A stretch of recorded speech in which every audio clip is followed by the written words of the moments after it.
Coach Petrino. I'm sorry, go ahead. I was going to ask you, I know there might be a little battle for quarterback, but whatever quarterback that you have, with offensive weapons at receiver and running backs, are you really looking for them just to manage the game, or are you really looking for them to put a lot more pressure and really kind of force the issue? Yeah, I've never been one to believe that a quarterback just comes out and manages the game. I expect him to play well and dictate the game and make the plays that you need to make at the position to win. I think it's a huge advantage with Niall Davis and Ronnie Bingo and Dennis Johnson at the running back spot, that you can get us out of bad runs and make sure the numbers are right, because those guys are very capable of making big plays for you. And a huge advantage to have a receiving core that we have, but you still have to make real good decisions, and you still have to be able to execute the play. And that's what we grade a quarterback on: decision making and then execution. And we're going to have to do that well to win games.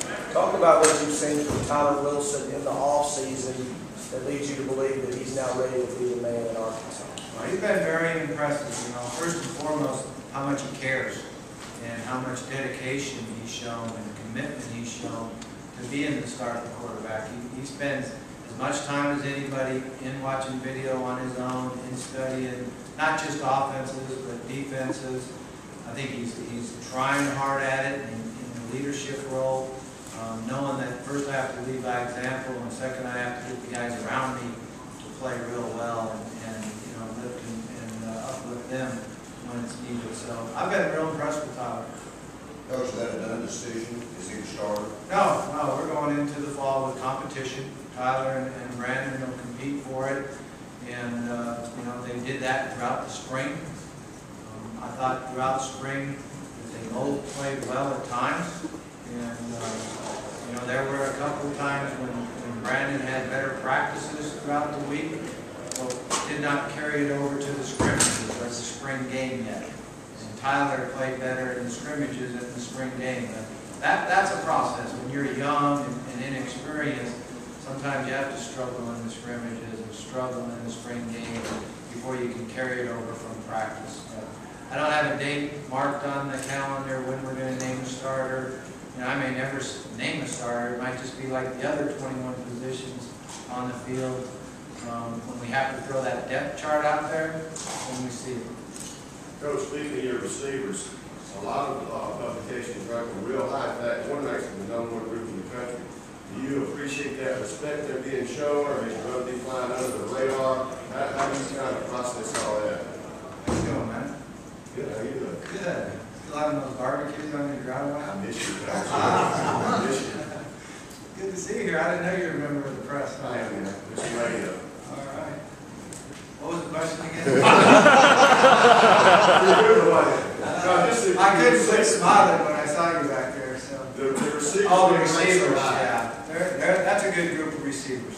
What we've been able to do is between Jay Wright and Joe Adams, Ray Childs, and Kobe Hamilton is when you get your opportunity to step forward, you make plays.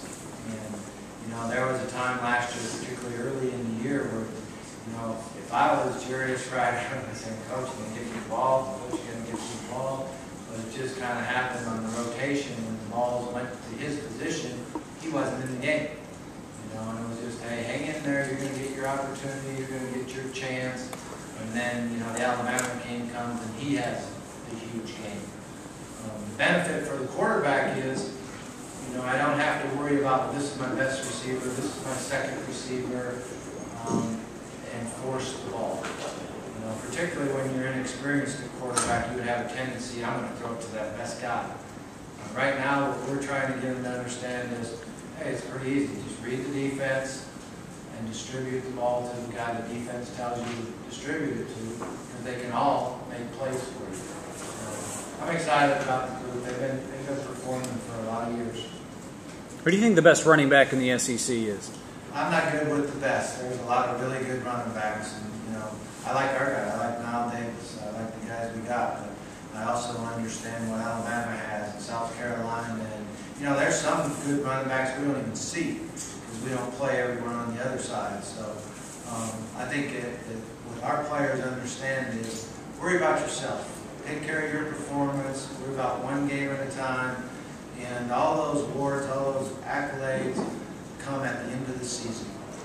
Coach, after the end of the season, what would you say would be the most efficiency things you might have changed over in the off season from the Sugar Bowl and that season? What was the most efficiency? Something you need to improve on. Something defensively, offensively, something. Yeah. Offensively, in spring ball, we worked really hard on third downs. Not that I didn't think we were good on third down last year, but I really feel like that's a big part of your game. You got to convert third downs. We worked real hard on continuing to have big plays, throwing the ball deep. With the new quarterback, I think it's important that everyone has confidence that we're still going to have explosive plays. We're still going to throw the ball deep. So we got to protect. There is no clock. There's no horn goes off and says, I'm done protecting. You protect how the quarterback throws the ball. And our receivers understand, hey, I can run just like I did last year, and he's going to give me the ball. So defensively, we worked real hard at the red zone. We took a step backwards from the previous year in our production in the red zone. And we always work hard on stopping the run without pressure, without linebackers coming or secondary guys coming. Because I think the more you can play your base defense and stop the run, the better you're going to be in the secondary. Thank you, Coach. Coach, it looks like your offensive line, at least on paper, the unit that has the biggest question mark going into the season. What do you think about the development of these new starters coming in? There's no question on paper it's the unit with the biggest question marks. We lost 2 tackles. It started, basically the last 3 years for us. And those guys didn't make a lot of mistakes. They really understood our offense. They really knew what defenses were trying to do. We do have the advantage of having back our interior. So we're hoping it's kind of like baseball, but you got to be good up the middle. We have a great center coming back. We got 2 really good guards coming back. Question marks will be on the edges. But we have guys we really like, size-wise, athleticism-wise. They're just youthful. And it's going to be our job to make sure we don't ask them to do things they're not capable of doing. So we got to make sure they're prepared, they know what they're doing. And don't make mental mistakes. If they don't make mental mistakes, they're athletic enough and talented enough to play well. Do you feel like your defense gets enough credit given your reputation as an offensive guru? No, I never do. I never do. And I always have to go tell the defense that, hey, everyone wants to talk about the offense.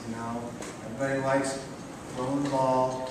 My mom likes it when we throw the ball. She doesn't like you handing the ball off. But you just have to understand that defense is where you win the big games, where you win championships. But really, it takes the whole team. And there was a number of games last year where offensively we struggled at times, and the defense did what we call held the rope. They held the rope and kept us in the game and made huge plays. When you think back at LSU, in the second half of LSU, where we put them on the offense, put them on the field on their side of the 50 3 times.